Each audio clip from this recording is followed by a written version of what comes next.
FLEETWAY Supersonic faced the legendary FLEETWAY Metal Sonic after Tails had lost his life in battle. People fled through the streets, crouching behind cars in the desperate hope of saving themselves, as the Metal Sonics flew over the city, destroying everything in their path. More and more powerful versions kept arriving. Suddenly, from one of New York's main streets, an ultra-powerful Metal Sonic descended from the sky like a lightning bolt. Its landing caused a massive accident. And not only that, after firing its Chaos Energy cannon, dozens of cars exploded at once, extinguishing the lives of everyone inside. But this was not the worst of it. These Metal Sonics were mere pawns. The leader, the most powerful among them, had escaped, and his whereabouts were unknown. But the subordinate Metal Sonics kept appearing. Suddenly, in the forest of Green Hills, one of them emerged, tasked with hunting Sonic directly. To draw his attention, it fired its Chaos Energy beam at an abandoned car near a bridge, causing a massive explosion that immediately alerted Sonic, who was at Lord Donna's house. Yet behind all of this, Eggman had already returned to Earth. Together with Agent Stone, he hacked into all government computers, flooding them with viruses and broadcasting live across the city's building screens. He declared that if Sonic did not appear and surrender within the next 5 minutes, the entire city would be destroyed. All of this undoubtedly struck a nerve, for now Sonic would not allow anyone else to be harmed. Filled with rage, he sprinted at full speed, saving as many people as he could. Entering a stadium at such velocity that time itself seemed frozen, he rescued hundreds of people in less than a second. Without stopping to breathe, he continued running, crossing the forest until reaching the city. But this time, he was not alone. Shadow rode alongside him on his motorcycle, helping to save as many lives as possible. This, of course, made Eggman's hair stand on end, filling him with fury. Looking at a quill of Sonic he had kept, Eggman declared, "It's time to activate another 500 Metal Sonics." Hey you! Don't forget subscribe! Please subscribe to our channel! Subscribe now!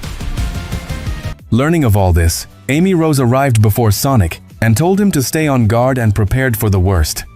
The problem was not only that the sky was filled with an army of about 500 Metal Sonics, but also that people had now become subjects of Eggman's experiments, turned into part of his army. Controlled with brain control devices powered by Chaos Energy placed on their necks, civilians wandered like zombies, obeying Eggman's orders.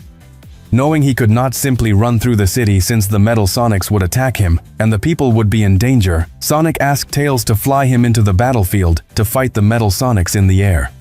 Meanwhile, Amy Rose, together with Knuckles, would focus on removing the brain control devices from the people to set them free. But for Knuckles and Amy Rose, things were about to get complicated. Even though Sonic was giving his all, destroying Metal Sonics alongside Tails in the air, more and more of them kept appearing before Knuckles and Amy, as if new ones were constantly being spawned. Knuckles had to leave Amy with the mission of removing the control devices from the people, and instead began destroying the Metal Sonics himself. His intuition was right, the machines kept reproducing, and every second new Metal Sonics were being activated.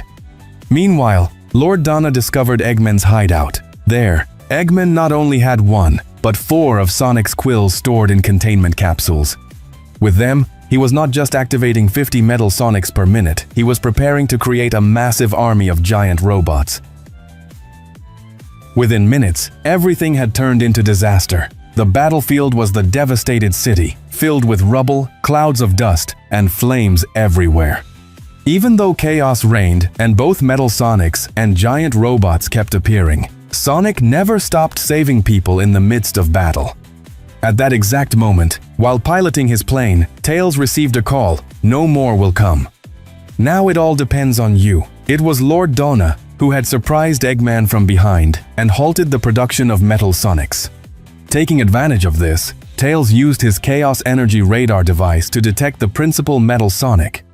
And what a shock it was right above them, about 900 meters high, commanding a massive military ship that was just about to launch its attack against Team Sonic.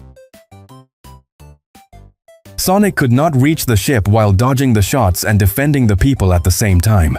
On top of that, enormous robots came to attack him, leaving him with fewer and fewer chances. But then, Knuckles, Shadow, and Amy Rose arrived to give Sonic the opportunity he needed, taking on the Titanic machines and protecting the civilians. Sonic lay on the ground, exhausted, but found relief as his friends arrived. Amy Rose, wielding her hammer, told him, "Open your hand, Sonic." Inside, Sonic held the Master Emerald, which Amy had entrusted to him. Opening his eyes filled with electricity, Sonic transformed into Super Sonic.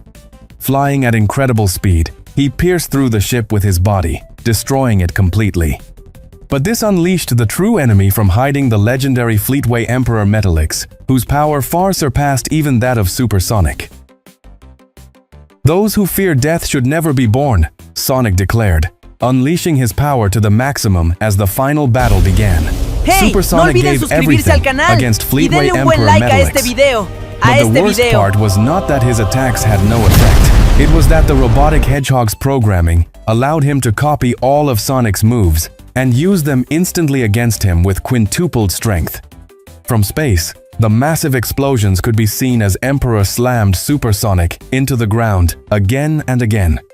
Eventually, Sonic could no longer endure, losing his transformation and crawling weakly, his fur turning white. The chaos energy that had filled his body seemed to be fading, or so Emperor METALLIX believed.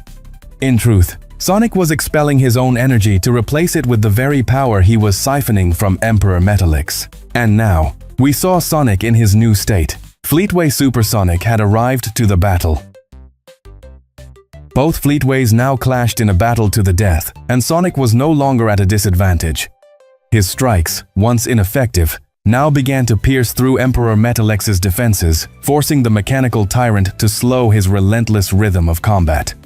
The battlefield shook with each collision, the sky illuminated by bursts of chaos energy as the two titans unleashed their fury. FLEETWAY Super Sonic, his body glowing with raw electricity, gathered every ounce of his strength. He soared upward, channeling the very essence of chaos into a single devastating technique. From the heavens, a colossal beam of chaos energy descended, its brilliance blinding and its force unstoppable. The beam struck Emperor METALLIX with apocalyptic power, tearing through his armor, circuits, and core. The robotic emperor screamed as his form disintegrated under the sheer magnitude of the attack. In one final explosion of light, his body was reduced to nothingness, leaving only fragments of energy fading into the void. With that single strike, FLEETWAY Super Sonic ended the battle. The city, though scarred and broken, was freed from the shadow of destruction. The people, trembling yet alive, looked to the sky where Sonic hovered, his aura blazing like a guardian star. The war was over, and the legend of FLEETWAY Super Sonic had been sealed forever.